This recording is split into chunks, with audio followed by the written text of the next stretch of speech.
name's Mary Toulouse. Good evening. Please state your full name and address for the record. My name is Mary Toulouse. I live at 1528 West Market Street in Bethlehem, Pennsylvania. Explain why you were against the passage of 1304.04B zoning amendment. Well, my experience, before we lived in Bethlehem, we lived in White Plains, New York, and it was a city which was in transition, having a hard time keeping its residents, having a hard time keeping its businesses. And what they did to encourage people to stay in the city was they developed a very strong zoning ordinance. And I do feel, and actually, it was pretty successful, I think. The New York Times wrote an article about it. My husband and I and some of our neighbors were interviewed for this article. And it was called What White Plains is Doing Right. And in my opinion, what they were doing right, and which applies to Bethlehem, is that they had a very strong zoning ordinance which helped save their residential areas which were in trouble. So I look at Bethlehem when we moved here, and I think we live on the west side of Bethlehem. We have a historic district. Through the years, we've been here a while, and I think that the zoning ordinance, which was considered new and was going to be really strong and keep our neighborhoods strong, was very important to us, to all these neighbors.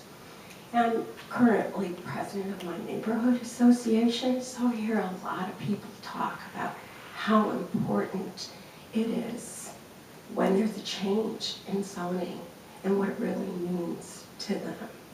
So when I looked at this proposal to put a business in a residential area, and they're trying to keep a strong neighborhood, and neighborhoods have special meanings to me. Neighborhoods, we have started farmers markets, we connect, we do luminaria, we help each other out, all the things that Mr. Gallagher was referring to. We know when people might be in trouble. In any event, so we worked very hard to make a strong neighborhood. We've also worked with some of the neighbors in the downtown historic area. So when I see that someone has purchased a property and knows that it is residentially zoned, hey, that means no business. Seems to me that's pretty obvious. I'm a teacher. If I say, I don't want this, I don't want a handwritten copy of something, I want it all printed, that's what I want. That's what the rules are, for the most part. And I think the second thing that made me think about this is that there are so many vacant properties on Broad Street. It was kind of curious to me that this business was even moving from Broad Street, and I believe that was the case, to New Street. It's almost like, Broad Street is weak. It needs the businesses, the neighborhood with its residents, people living there trying to stay connected. The neighborhood does not need a business, and even if it is an office, because offices can bring other kinds of problems too. That's basically. And I think you stated earlier that the zoning code seems up to grabs in that. Can you elaborate on that a bit more as to how it relates to this zoning amendment? Yeah, it seems to me that, on the west side of Bethlehem, we we've had many times that we've been here before this board. I recognize some of you. You know, there's the armory. There were 11 variances. Yeah, you know what? I don't think that would have anything to do with this challenge. I was just asking you, with respect to zoning up for rest of this amendment, what do you see problematic about the passage of this amendment or to us both? I see it as being another exception, another foot in the door, another time saying down with the residential areas and push aside the strong residential zoning. And what does that do, if anything, as far as the confidence of the residents in investing in their property? People leave. Probably one of them, when we lived in White Plains, people had left. They flew very quickly out of the areas. And I think one of the things that really struck me in this whole conversation about this Market Street property was one of our councilmen had said, well, if they don't like it, then they can move to Hanover Township. Hey, that could very easily happen. When you're trying to rebuild a city, when you're trying to make a city strong, you have strong zoning ordinances, and you support them, and that's what we're looking for as residents. And I think as businesses too. Businesses in our neighborhood on Broad Street, they count on us to keep an eye out, you know, for them, things that might go on when their businesses are closed. We live in a city because we like businesses, but at the same time, there is a place for everything. Nothing wrong. Attorney Gadfly? Ma'am, you live on the west side, correct? I do. But I am a resident of the city of Bethlehem. I'm a homeowner in one of the residential areas of Bethlehem.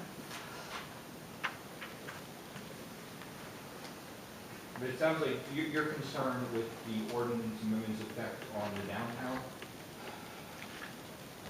or elsewhere? Yeah, I kind of see things universally as being a problem for the whole city. I don't just think of it as little parts. If it affects the downtown area, it'll affect us. We'll have somebody knocking at our door. We'll have the same problem elsewhere. The zoning ordinance is supposed to be applied across all of the neighborhoods. How many non-conforming commercial or retail uses do you have in the neighborhood?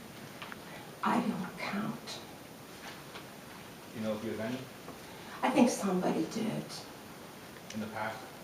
Like last year, the year before, somebody sent me, I'm not a data person, somebody sent me some sort of a sheet with a list.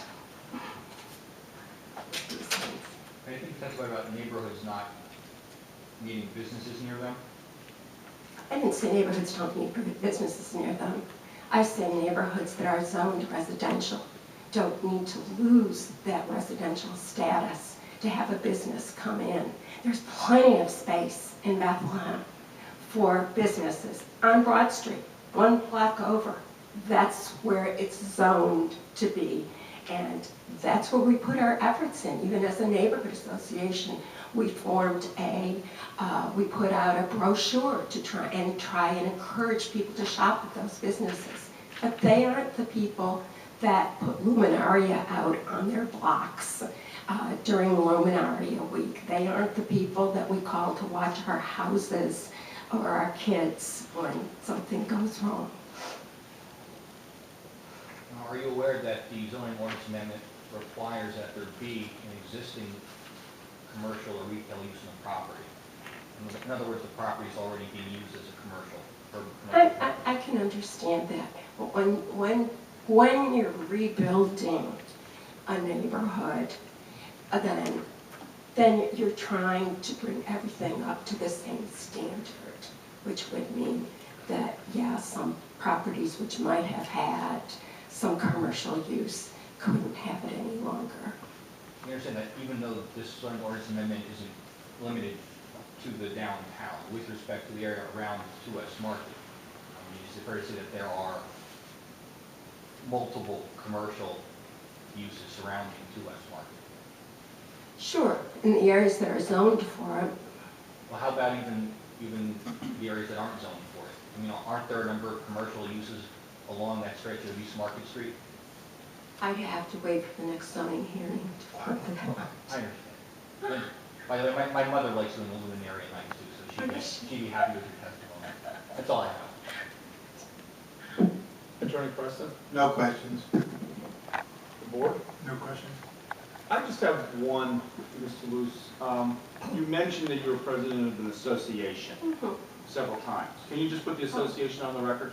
Oh, sure. It's officially it's the Mount Airy Neighborhood Association. It is a registered nonprofit. Can you describe the boundaries of it?